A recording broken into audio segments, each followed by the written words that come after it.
यीशु मसीह का पृथ्वी पर दूसरा दिन प्रेम, चमत्कार और सत्य की शुरुआत पहले दिन के बाद, जब जीसस क्राइस्ट ने अपने प्रेम और करुणा से लोगों के दिलों को छू लिया, तो दूसरे दिन की सुबह एक नई आशा लेकर आई।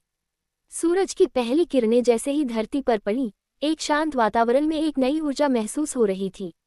ऐसा लग रहा था मानो स्वयं परमेश्वर की कृपा उस दिन पृथ्वी पर विशेष रूप से बरस रही हो।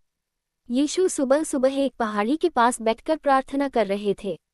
उनका चेहरा शांत था, आंखें बंद थीं, और उनके चारों ओर एक दिव्य प्रकाश सा प्रतीत होता था।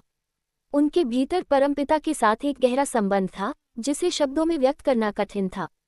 थोड़ी ही देर में कुछ लोग वहां आ गए। उन्होंने पिछले दिन यीशु के चमत्कार और उनके उपदेशों के बारे में सुना था। वे जानना चाहते थे कि यह व्यक्ति कौन है, जो इतनी सरल भाषा में इतनी गहरी बातें कहता है। एक बूढ़ा आदमी, जो कई सालों से बीमार था, कांपते हुए उनके पास आया। उसकी आंखों में दर्द था, लेकिन उम्मीद भी थी। उसने धीमी आवाज में कहा, हे प्रभु, अगर आप चाहें तो मुझे ठीक कर सकते हैं। यीशु ने धीरे से उसकी ओर देखा। उनकी आंखों में करुणा और प्रेम झलक रहा था। उन्होंने अपना हाथ उस आदमी के कंधे पर रखा और कहा, मैं चाहता हूं तुम स्वस्थ हो जाओ। जैसे ही उन्होंने ये कहा, उस आदमी के शरीर में एक अद्भुत शक्ति दौड़ गई। उसकी बीमारी तुरंत दूर हो गई। वह खड़ा हो गया, पूरी तरह स्वस्थ। उसकी आंखों से आंसू बहने लगे, लेकिन इस बार वो खुशी के आंसू थे। ये देखकर वहां मौजूद लोग आश्चर्यचकित रह गए।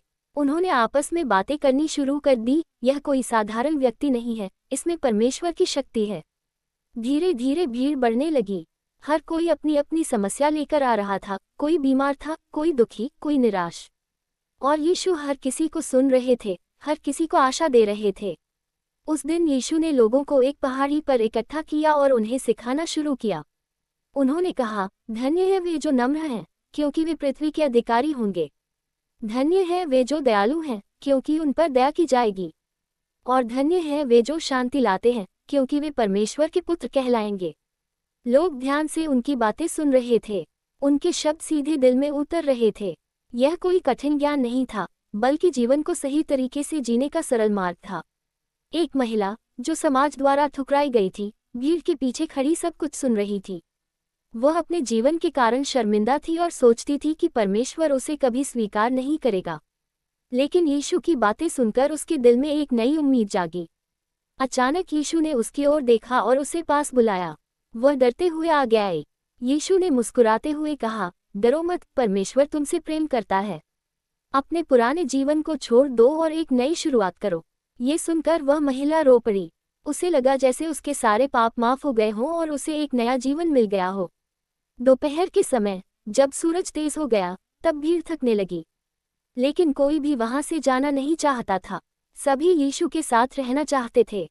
तभी उनके एक शिष्य ने कहा, प्रभु, लोगों को जाने दीजिए ताकि वे खाना खा सकें। लेकिन यीशु ने कहा, तुम ही उन्हें खाना दो। शिष्य चौंक गए। उनके पास सिर्फ 5 रोटियां और 2 मछलियां थीं। उन्होंने कहा, इतने लोगों के लिए यह बहुत कम है। यीशु ने उन रोटियों और मछलियों को लिया, आकाश की ओर देखा और धन्यवाद किया। फिर उन्होंने उन्हें तोड़कर शिष्यों को दिया और लोगों में बांटने को कहा।